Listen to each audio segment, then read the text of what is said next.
Welcome back, or welcome for the first time to the Spirits Business Hub. Ready for our next seminar. This is going to be Spirited Women Distilling Success. And I have two incredible women sat with me for our next chat. To my far right, we have Stephanie Jordan-Balmforth, who is co-founder of Avallen Calvados. And next to me, I have Sarah Kennedy, who is brand manager at Belfast Distillery. Thank you both so much for joining us for this talk today. To begin with, I love always hearing how people got into the industry, and you both work in quite different parts of the industry. Whiskey, Calvados, and Stephanie, I know you have a lot of experience as a brand ambassador. How did you get to where you are now? Yeah, thank you very much, and hello everyone. I hope you're enjoying Provine and Dusseldorf is treating you well, as best as Dusseldorf can. Well, I essentially was born into the industry. So my parents make wine in France, in the Beaujolais region. My mother was an ex-corporate IDV, UDV before the big Guinness merger, and it became Diageo. So I come from this family of boozers, but really a family also of brand builders. And so a lot of my childhood was spent moving around, moving countries because of the spirits industry. And yeah, so I think when you're born into it, it's hard to, there's so many different things you could do with your life, but it was hard for me to go elsewhere. I wanted to do business. I wanted to do something that I knew and I understood. That at the time was wine. It's obviously become spirits, but it was very much about starting somewhere that was familiar to me. And then that happened to be the wine and spirits industry. Cool. And how did you find moving from wine into spirits? What drew you particularly to the spirits industry? Well, ultimately, my mother's a very classic marketeer, like a chartered marketeer. And she would say that you need to learn branding spirit side if you really want to one day go and do it for wine. I specifically wanted to save the Beaujolais at the time that had an image crisis. And so I ended up joining Diageo on their grad scheme with this intention of learning about global marketing and how you can scale a brand. And that was the inspiration for it. Ultimately, I now recognize that they're very different worlds, but they could continue to learn from each other, and somehow they don't. I feel like we work a little bit in bias from one another. Do you think that we should be working more closely together? Because I think you're right, it does feel a bit wine is wine and spirits is spirits at times. I personally do. My stance and everything I do today is about positive transformation of the industry in its entirety. And so with that sustainability lens, for example, we'll get into the details around single-use glass bottles, but wine is still the bigger culprit volume-wise compared to spirits. And so together we must go on a journey to change the way that our liquids are distributed globally. Absolutely. We're definitely going to come back to sustainability a bit later in our conversation. But Sarah, for you are Belfast, born and raised. And I know that, locality and your home city is really important to you. Did that play any role in inspiring your career in the spirits industry? Yeah, of course. As a student, I worked in the hospitality industry in Belfast. And at the time, cocktails and spirits were really up and coming, and the brand ambassador was just being introduced into the market. So I did a business degree, and I was just really interested in the marketing side of the spirits industry. But my career took a slight turn, and I went into finance for around 5 years. I had my daughter when I was in university, and I needed out of the hospitality industry, just needed a 9-to-5 really. And then my career took a turn back into the industry and became a brand ambassador for McConnell's Irish whiskey. So we're a Belfast-based whiskey distillery. And we're starting to see spirits growing in Belfast, which was once the biggest producer of Irish whiskey. And we're really bringing that heritage back. So it must be pretty cool to be part of that story, especially being from there as well. Yeah, well, it's interesting because I was the first employee of McConnell's distillery. And now we're up to 30 employees, so we're really growing our business. So it's really cool to be part of the story from the very beginning, and now moving into this next era for the distillery, of course. That's really cool to hear. To hear that growth as well must be really exciting for you. Stephanie, to come back to you, what has it been like for you as a woman breaking into the spirits industry? This big question. You can only speak to your journey, your experience, and it's all very, personal, I suppose. And then could you compare it to a man's? Who knows? Ultimately, I know that there's been times where it's been an advantage to be a woman and a disadvantage to be a woman. I think more than anything, I've generally found, especially when I started my career in the on-trade, working as a brand ambassador in a team of 9 other ambassadors, of which I was the only woman, there were those moments where I definitely felt the disconnect and the need, I think at the time, to be less authentic. I would adapt my style, try and be one of the lads, and whether that was drinking a certain way or talking a certain way. And it's only through the maturity and also the perspective of having my own business where I've learned that I can be my true self, be authentic, be pregnant in this industry, be a woman in this industry in a way that doesn't have to try and mimic perhaps what has been the general consensus. But yeah, I think a lot of it is down to our own personal growth and also time. When we're younger, we're impressionable, and it doesn't really matter if we're in a male or a female dominated industry. It takes a minute to work out what we stand for. Do you feel like it's been positively moving in a direction where we are seeing more women represented in the industry and able to, climb the corporate career ladder if that's what they want to do, and to have, I guess, more time in the spotlight as they deserve and to show what they're capable of? 100%. And I think the nuance we have to make here in spirits is that the corporate world is actually incredible at leading diversity agendas. And I'll use Diageo as the biggest one. Their D&I is absolutely world-class, no questions. I think it's coming into some of the smaller organizations, the independent brands, the medium-sized businesses, where there probably needs to be more work.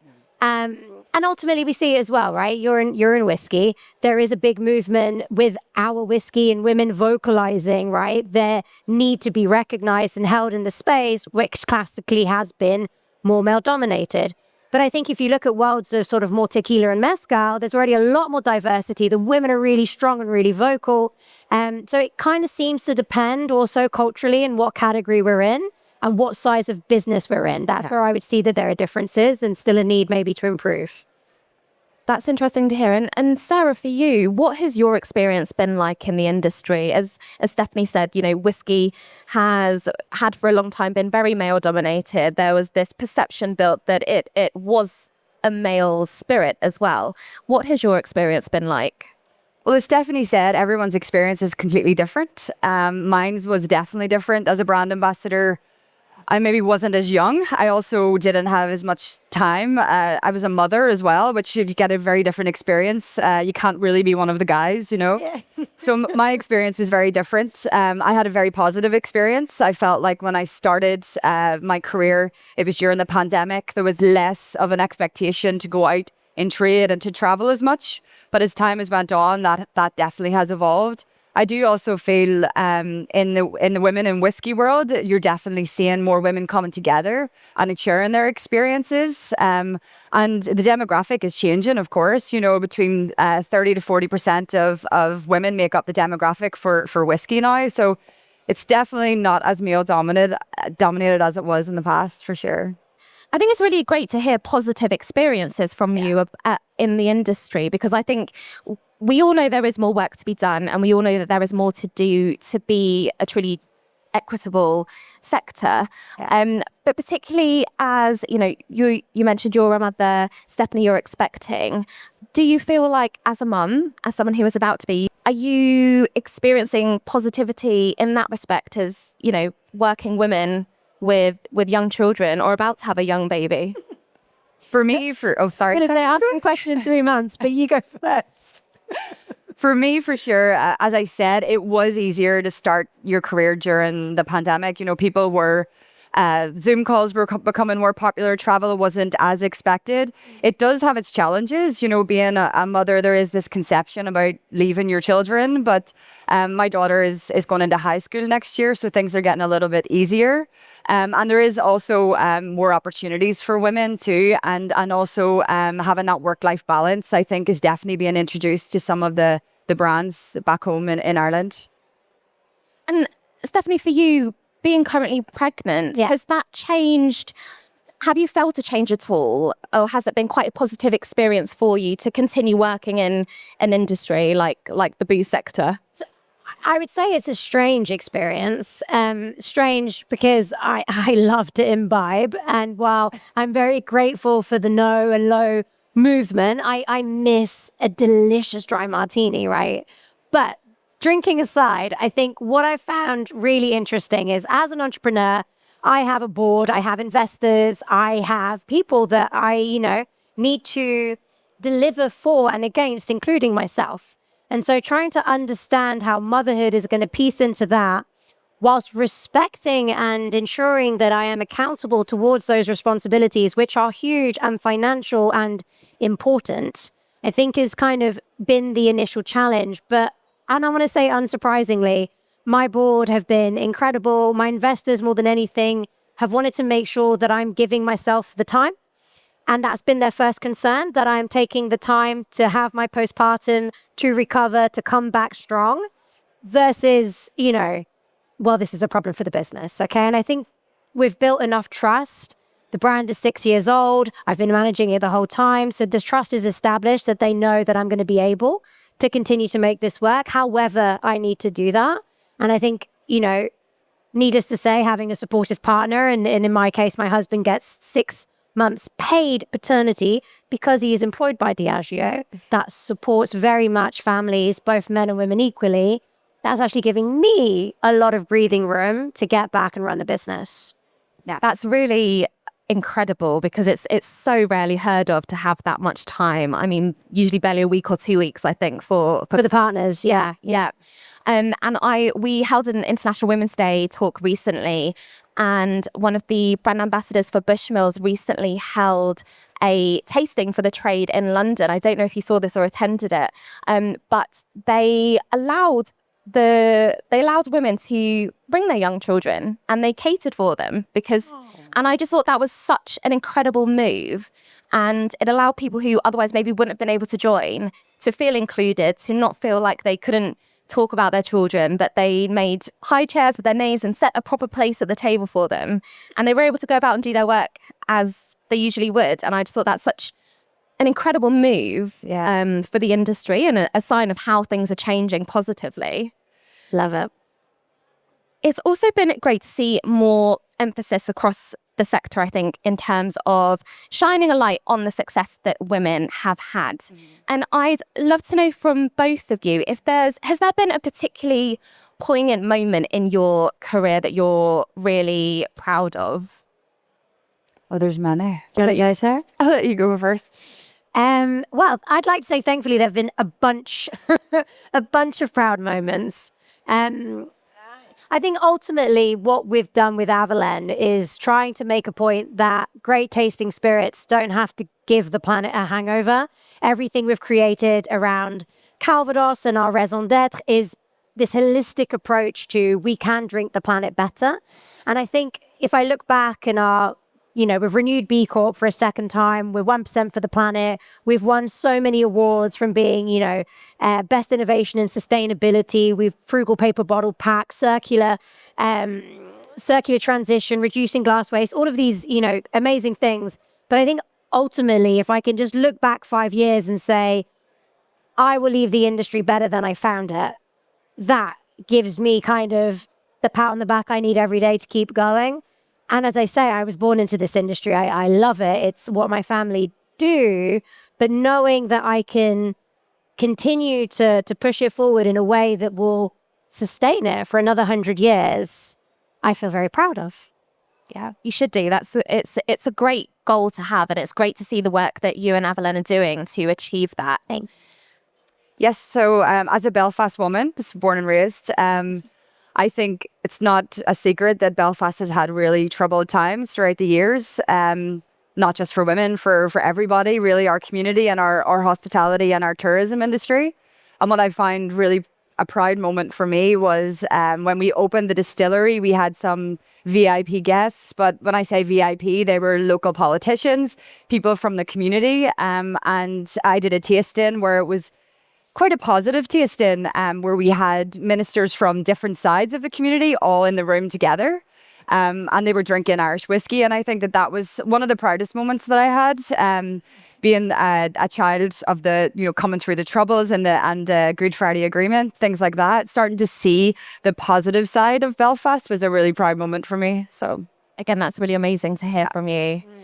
And Stephanie, going to come back to Calvados with you. And Calvados, I think, is a spirit that has been gaining a lot of attention, particularly within the trade. And I think it's something, being based in London, I definitely feel like there is some excitement around the category. How has it been for you as a business founder to kind of grow awareness of Calvados and, I guess, reignite some excitement for the category? Yeah, I love to hear that you think it's trending. I just wish all my investors were listening. Calvados is an incredible, beautiful product. It's a French apple brandy from Normandy, France. It's an appellation. So like champagne, protected, can only be made in Normandy. 200 varieties of apples, 120 varieties of pears.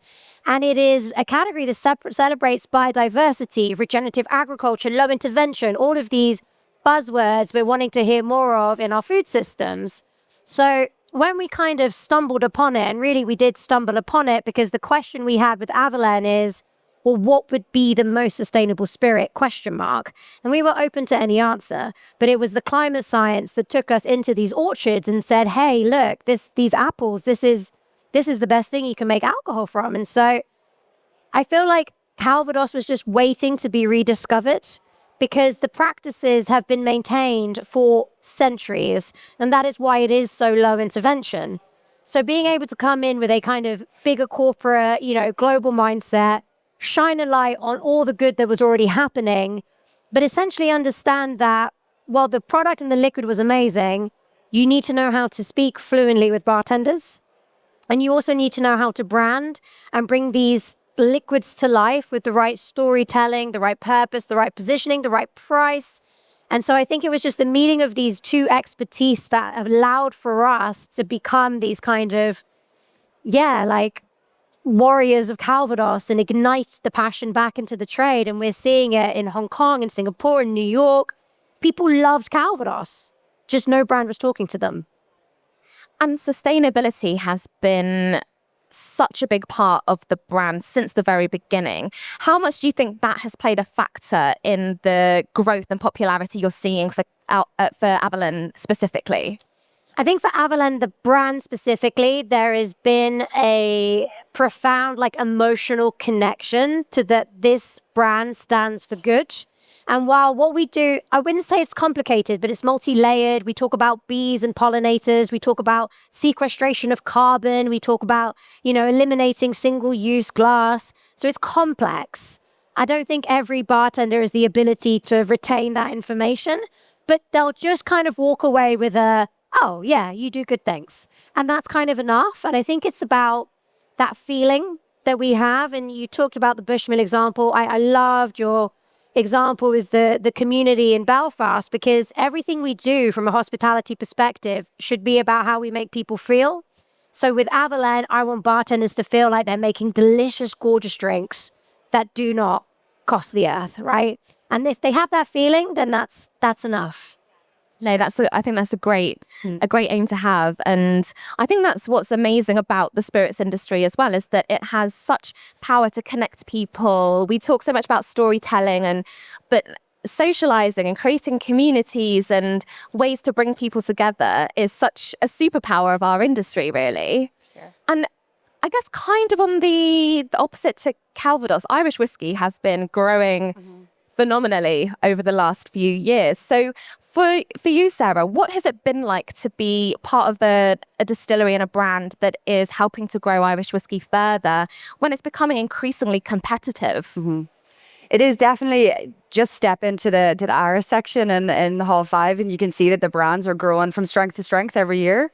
I mean, our category had a growth of 13% in 2024, so it's still continuing to grow.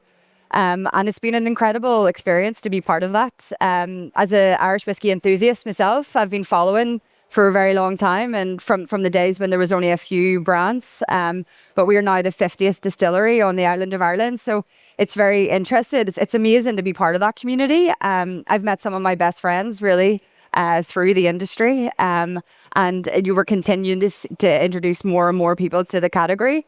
Also, it's not just about markets like the US anymore, or Australia or Canada. You're getting markets in Asia, all across Europe and South Africa as well. So you're bringing that part of our history to those countries. So it's been incredible to be part of that journey. Yeah, I can imagine. And in terms of building the category further, building your brand further, how do you use your skills to grow those relationships, to build those new networks, to make sure that, people know about Belfast Distillery?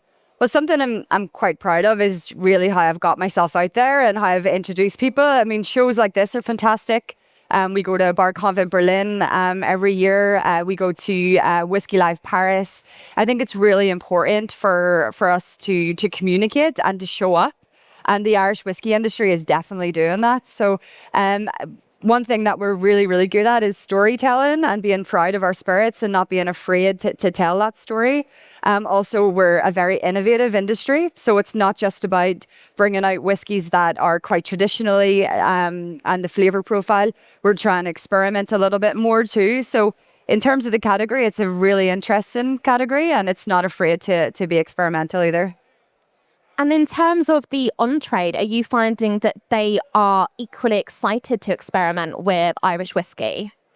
I mean, some countries, it's still they're still learning about the Irish whiskey category. A lot of the time, bartenders are still using spirits like gin and vodka and bourbon products. But now you are seeing more countries developing their drinks profiles on Irish whiskey.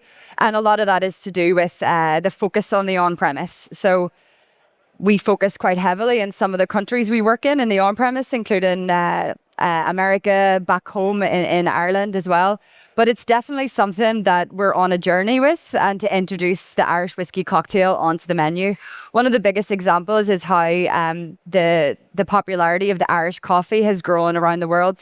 You're starting to see that in more and more countries around the world. The Irish coffee is growing in popularity, and that really does stem from the work that the Dead Rabbit did in New York City. So you're starting to see that appear on many menus across the world as well. I love an Irish coffee. I love Dead Rabbit. Such a good bar. And Stephanie, for you, I mean, you touched on cocktails and bartenders earlier. Like, how, as a newer brand, how important has the bar industry been to help you grow Avallen? Well, I'd say everything. The most important.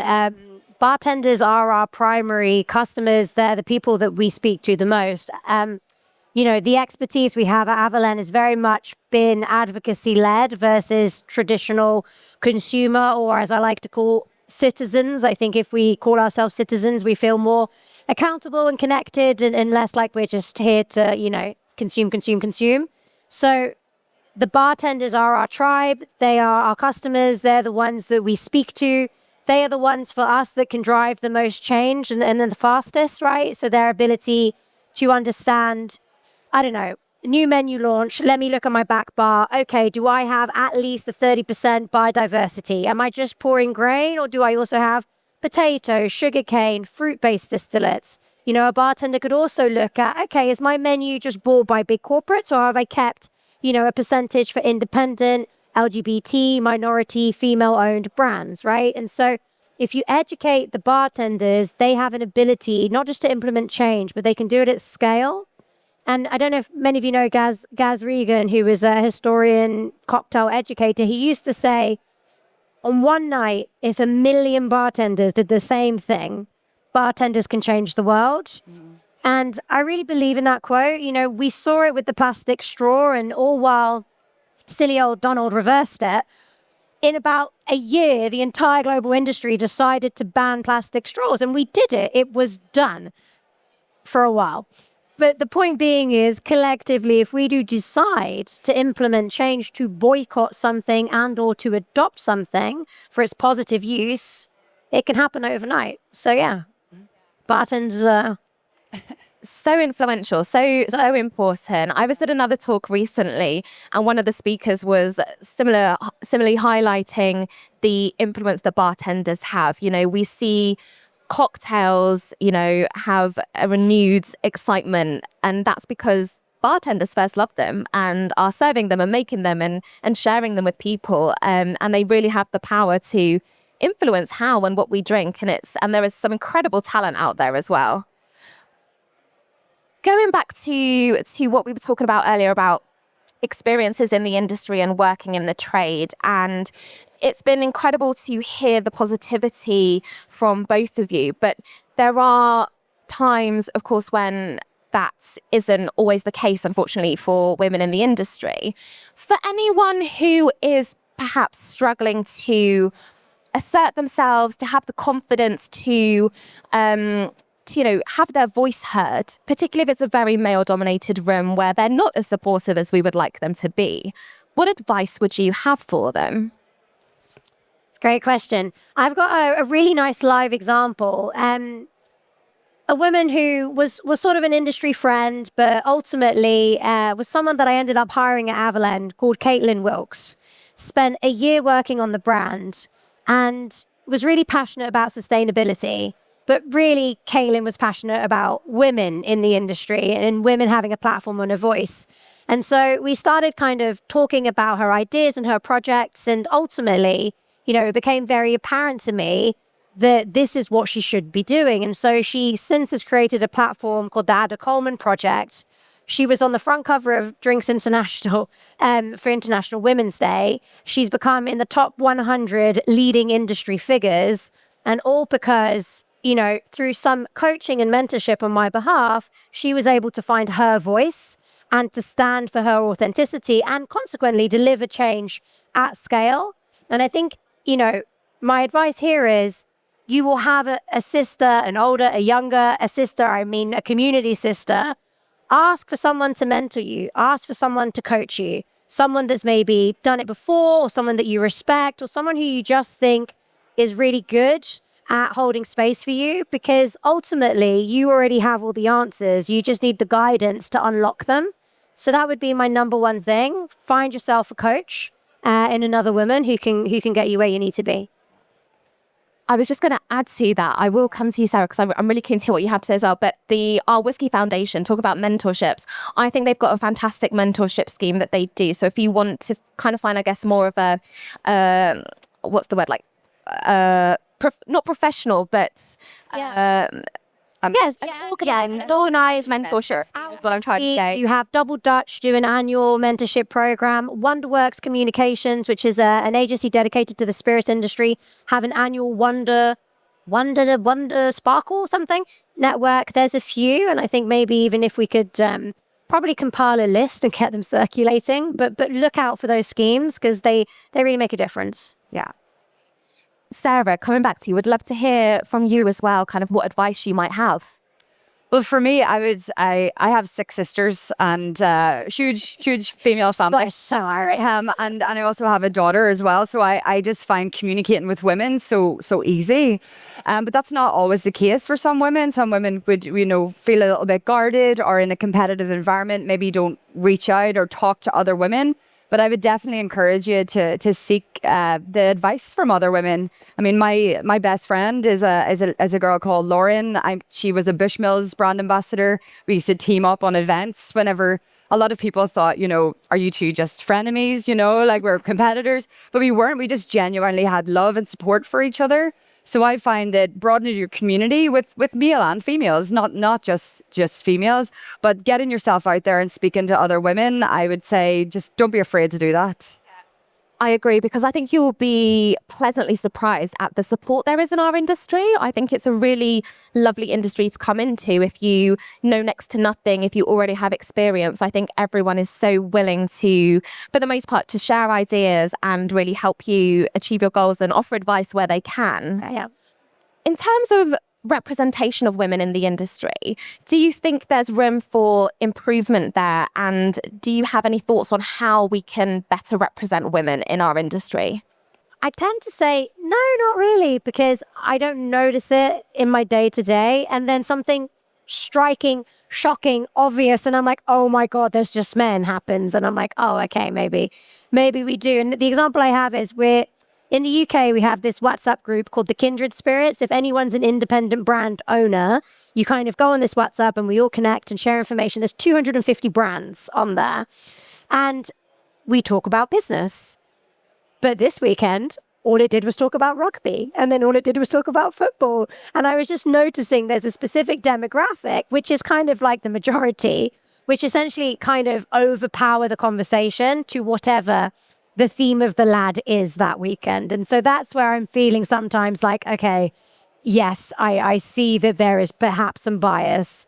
But then again, you know, I would invite women to create their separate space as well, where they can connect and share and converse and always just bring things back into the real world and the professional realm. And I think just having the ability it's not calling things out from a negative stance. It isn't finger pointing. It isn't witch hunting, because that doesn't work. That switches people off.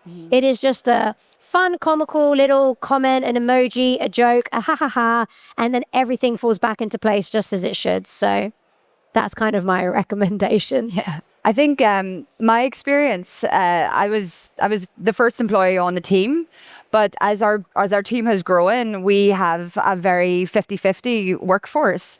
And that's not just in some of the marketing roles and in logistics and admin roles. There's also, we've had female distillers in on the apprentice scheme. We've also had women in the tour operating side of things and the communication on whiskey. And I find that with Belfast Distillery Company and McConnell's Distillery, there is a real female energy in that business. But again, it doesn't always work like that. Sometimes, for example, in the export worlds, it can be quite tough for women in the whiskey worlds. And it's something that we've highlighted more, and sharing experiences of the barriers that you face when you're dealing with some export markets as well, because cultural differences, things like sharing experiences and really understanding about traveling on your own as well as a woman is something that can be quite challenging, and also it's something that I've come across myself. You know, I've traveled all around the world, and traveling alone as a female can be quite tough. So. Yes, and it's such an important point to raise, because we do, as women, have to think about safety more than men do, you know, if you're going home late at night. And it's something, again, that was brought up at the panel discussion we did recently, that if you're a woman who's working in a bar, it's a very different experience for you finishing a shift in the early hours of the morning compared to if you're a man finishing a shift at that same time. And I think it's really important to raise that and to keep that conversation going and find ways to make sure that we're keeping women as safe as possible. Mm-hmm. Of course. Can I just make a build on that? Because I think that's so powerful, and I agree. I've felt the same. My distributor for Avallen in the UK is a company called Mangrove, led by Nick Gillett. And he's very aware that it's different for his female sales reps and his male sales reps. And some years ago, we spoke about an awful kind of rape case that had happened in the north of England. And he basically agreed to instigate additional T&E expenses for the female team to expense cabs after a certain time that perhaps the boys didn't need to. And why that's so important is because it isn't about suggesting that we're different and we should have, you know, more money because we need taxis. It was about him understanding the real life implications of the work and creating the platform, the funds to make sure that all employees were safe. And I think then also making sure female employees buddy with a male employee to make sure that they're back and checking in on, and all these things. They're very simple, but we do need the men in business to recognize the danger and then help us create solutions to implement them. Absolutely. And great with the pairing women up with men to check in, because I think women, we kind of automatically do that. You know, if you had a night out, you're like, let me know if you're home safe. And it's not, you're not just saying that for a reason. It's because we know the reason why. And it's great to make sure that men are just as aware and are looking out for us as well. Yeah. What advice would you have for women who are building their careers, maybe in the early stages of their careers, whether they're working for a corporate company or whether they are looking to be an entrepreneur and found their own brand? What advice would you have for them in those early days? I think it goes back to a lot of the things that we've already said, which is community. I think the more you can tap into existing mentorship schemes that exist, or even just sort of creating like a little community working group with friends and say, hey, I'm going to go on this entrepreneurial journey. I'd just love to put 5 of you together as my like advisory board. Like it's all very casual, but there's just ways to do it because it's about not being isolated. And I can already sense that like becoming a mother is going to be this whole new realm where I'm going to quickly get isolated if I don't quickly find a way to connect to a group that's already there that can sort of support me and guide me. Yeah. So my number one advice would be either build a community around you or click into an existing one, but don't just be by yourself with a new job or trying to set up a new business because it will eat you up alive. I think I can build on that as well. I think in any experience that you shouldn't be afraid to show your vulnerability. You shouldn't be afraid to ask questions. And I find that I've been in the industry now for 5 years, and there's never been any stupid questions. There's never really been any stupid ideas either. You know, sometimes you can get creative. So I would say that my biggest advice is just not to be afraid to be vulnerable, and not to be afraid to ask questions and reach out for help as well. Really great advice. I think that's the best way to learn. And again, I think you'll be surprised at how open people are to answering those questions and to bringing you into the industry further. What individual actions do you think we can take? Because if we set a goal of course, we want gender equity in the industry, it's a big thing to accomplish. But what are kind of actionable things that we can undertake, maybe ourselves, go back to our companies and discuss, that can actually drive real change in the nearer future? It's a great question. I think it ultimately then depends also on what type of companies you work in, their size, you know, realistically, do they already have established HR, or are you able to be quite creative? There's so many layers of education when it comes to women that I think women ourselves only kind of learn about it as and when it happens to us. So like the one we all have to look forward to is menopause. And well, that's a whole new, you know, Pandora's box. But I know, and I have heard that there are corporates that are already thinking about it from an HR point of view, recognizing that women will go through these symptoms that men won't, and that they need support, and there needs to be more empathy and understanding. And so I think ultimately, yeah, it's up to us to be vocal about all of these changes that we experience, which are just very unique to our gender. It's a hormonal reality, and it's not, you know, because we are more sensitive or whatever female attributes. It's physiological, it's psychological, it's biological. So speaking at it from a scientific point of view and having HRs understand and recognize the science behind our bodies to help and empower us in the workplace. I have a really good friend who does business coaching, and it's all custom around your menstruation, and very specifically the different phases of your menstruation and how your energy levels are going to increase or decrease and what kind of work you should focus on based on these things. Again, it's just all awareness and education. And I think it begins with ourselves. We need to get better at educating ourselves on our physiology, and then take that and advise and implement and work with industry professionals to drive change. I think that's really relevant. I think because being a woman isn't a new thing. It's really not. Like it's been around for millions of years. But it is definitely almost like it's become a new thing because awareness is huge. People didn't talk as much as they used to. So creating awareness of everything you just spoke about there, being a mother, going through menopause, all of the things that happen to the female, just were never talked about. And it's definitely something that is becoming more prevalent. And you're starting to see more things like this panel, this time, giving women the chance to speak about it. That is the steps that we need to take, whether that's focus groups in work, whether that's, you know, your mentorship programs, and just being more vocal about what happens to you as a female and how that affects you in business. More specifically, yeah. Absolutely, because I think we have just created a society where it's like, well, yes, women do go through all these things, but actually you just have to kind of suck it up and deal with it. And it's like, well, actually, it's really hard to do all of these things and run a business and have a family and go through all the biological, physiological changes that you mentioned. So it's really great that we're able to have more of those conversations. And as you said, find people you're comfortable with to have those conversations with and get that advice, and shared experiences is so important. Yeah. Like some of the words that we even spoke about there people would have cringed away from talking about that for many years. It was almost like, whoa, is she really saying that? But periods, ooh. Yeah, but it's definitely someone told me placentas were woke. I was like, okay. Yeah, 50% of the population have them too. So Great. Amazing. Thank you both for your insights. We have a little time for some questions. If anybody would like to ask anything to our panelists here, I'll bring a microphone to you if you do. Yes, let me come to you. Thank you so much, Stephanie and Sarah. I am in Ghazi Ilibike, and I'm building Ireland's first and only African-inspired gin brand. And so I live in Burgundy at the moment, learning the ins and outs of the wine industry, which I'm hoping are quite applicable. My question is around how one goes about really communicating their value add to a list of investors like you have.